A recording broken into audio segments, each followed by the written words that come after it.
This is Dave with Taboo Customs. This video today, we're going to go over removing the gas tank from the Jeep TJ. Now the reason why we're going to go through this is in a lot of our videos you're going to see us recommending that you remove the gas tank to do rust repair because in general it's a pretty good practice not to have that big tank full of gas right there by your head when you're down there trying to weld on your frame. For us it's really just peace of mind to get that out and quite a ways away from you. And also in some cases whenever you're working on the frame you're going to have that tank out of the way anyway to get to the rear parts of the frame. Now we've already gone and we've prepped our Jeep TJ here to remove the gas tank. We've taken the tires off, we've lifted it up, we've put it on jack stands up just behind the transfer case mount. Now when you do this, you're going to want to make sure that you check that with your jack because you don't want the bottom of this gas tank skid plate to be any higher than your how high your jack will go, because if it's too high you're going to have problems getting it back in. Now one thing to remember on the TJs is they do have a tendency to have this gas tank skid plate rust out. So you're going to want to look at this. Obviously this one is in pretty bad shape, but it's still holding the gas tank in.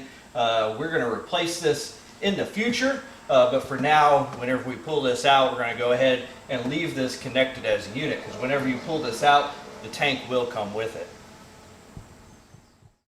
Alright, so to get started actually taking the fuel tank out of the Jeep, there's three things we'll need to deal with.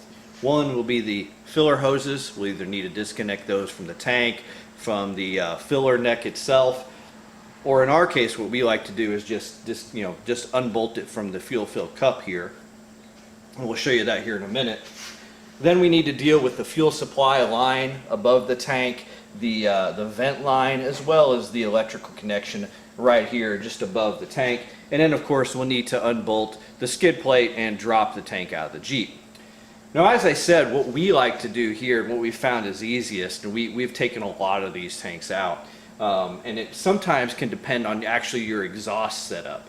Now this Jeep still has pretty much stock exhaust, so that exhaust is pushed quite a ways away from the fuel tank. So that makes this a little bit easier. If it's closer to the fuel tank, this can be a harder process. So what we will do is we'll actually unbolt the fuel fill here from the fuel fill cup. And then we can actually push the tank over far enough once we unbolt it that the cup and the hoses will all go down inside of the frame, so we don't ever actually take any of the filler hoses off the tank or off the cup. We found that if you've done filler hoses on Jeeps, on CJs and YJs, you can know that they can be a real pain to get apart. So like I said, the first thing is we'll just take these 4 screws out, and typically, like I said, the nice thing is they usually come right out.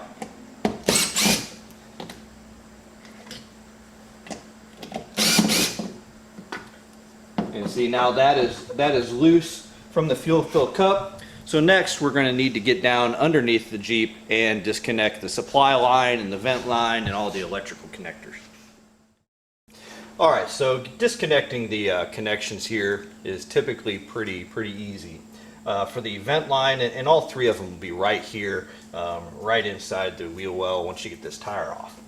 The vent line sometimes a pain in the butt because the hose, the tube here will start to rust. You may have to grab that with a pair of pliers just to keep the tube from twisting and breaking off. But what you want to do is take the rubber hose and twist it until it breaks free from the metal so that you can start to work it off. Usually it'll come off pretty easy. Next we'll look at the electrical connector. Now these electrical connectors is one of those connectors that has the little red locking tab. So get a little screwdriver, go in, pull that tab down, and it'll go down about 1/8 of an inch. And then you can push on the thumb, press with your thumb here, and then pull that connector out. Now the harness will come out, but the other piece here should stay connected to the skid plate if it's still attached to it.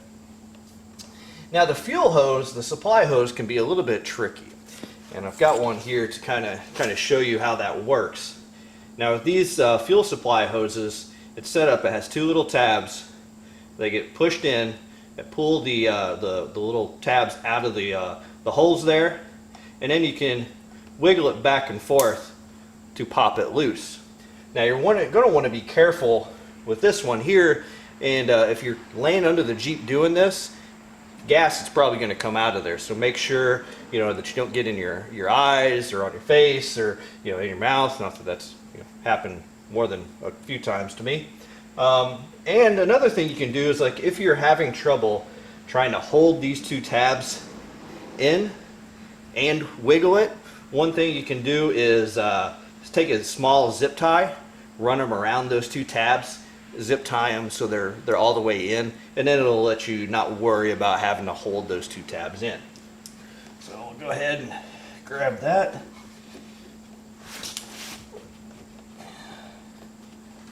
And wiggle it.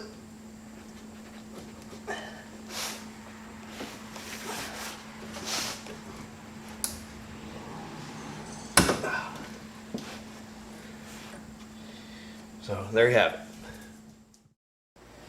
Alright, so now that we've disconnected everything there at the front, we're ready to start taking our skid plate and our gas tank out.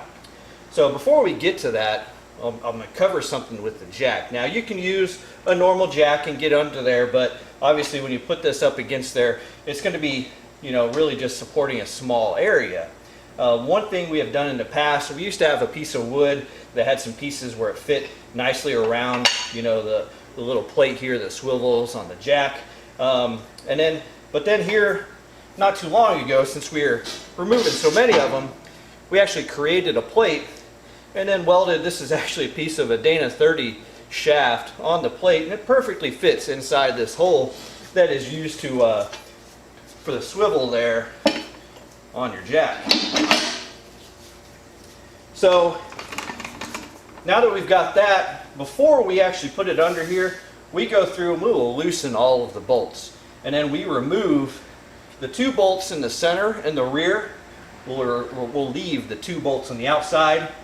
In the front, there's actually 3 bolts. There'll be 2 on the driver's side, 1 on this passenger side that's kind of off by itself. We'll remove the passenger side and then this outer driver's side. So now I've actually got 3 bolts that are holding this tank in, but once we get this in place, it'll be a lot easier to do those beforehand than once we have the jack in the way.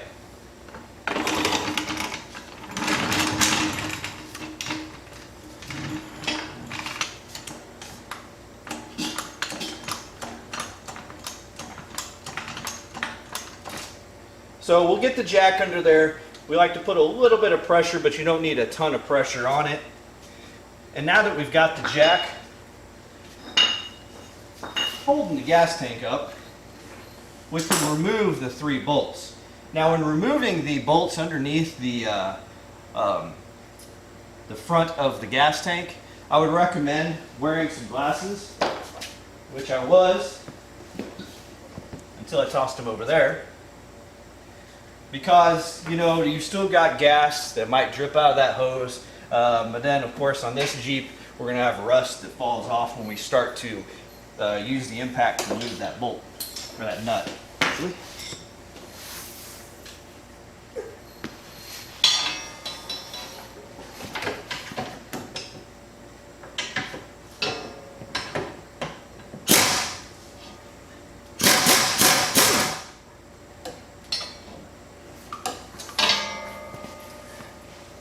Now I always do the front first because I know these 2 bolts, 2 nuts back here are still holding the gas tank. So if something happens, my jack kicks out or something like that, it's not going to completely fall and hit me in the face or hurt me in any way. So now that we've got the front one removed, remove the 2 rear.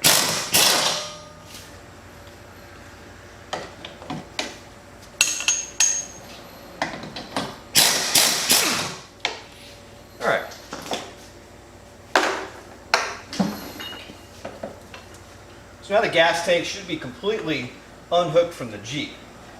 What we will do is we'll drop this gas tank enough to where, a few inches to where it's off the bolts. and then pull it to the passenger side as far as we can. We'll pull it over to the passenger side and we'll continue to drop it.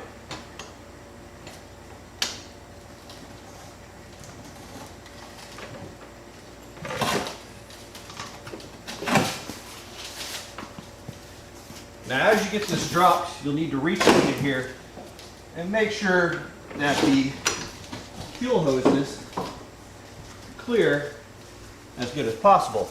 Now one thing I forgot to mention earlier, and what has us caught up now, from the factory, the vent line for the rear axle is actually zip tied to these hoses. So you'll need to make sure you clip that so you can pull that out.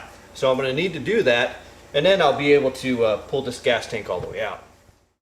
Alright, so we obviously have the gas tank out now. Remember to make sure that your filler hose is still not connected to the, the vent hose is still not connected to the filler hoses when you go to pull it. If you do, it's not a huge deal. Just make sure that you get that filler hose back up in there once you reinstall it. So with the gas tank, you know, that's the easiest way we found to really remove it. This gas tank here actually has about 3/4 of a tank of fuel in it, and you can see how easy it was for us to pull it out, and it's really pretty simple for us to put it back in. Now, when you do go to put it back in, there's a couple of things to remember. One, the first thing is you have to make sure you fish this up through the frame and underneath the body, and we would recommend, you know, putting some rags or something in here just to make sure you don't get some debris in there. But actually, once we pull this out of the way to work on this Jeep, we're going to do that. You want to make sure that you don't push up on these bolts too hard when you go to install, you know, put the tank back up in. These bolts are carriage bolts and they sit down inside the cross members. If you push these back up in, they can be difficult to get back in place. The rear ones not so much, but the front ones are very difficult.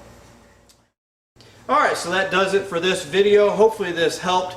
You know, if you're looking for rust repair kits, you can check out our website, taboocustoms.com. You can also find us on Facebook at Taboo Customs, our page there. You can go there and like our page. If this video has helped you, as always, it helps to like or subscribe to our videos, and we will continue to put them out in the future. So, thanks.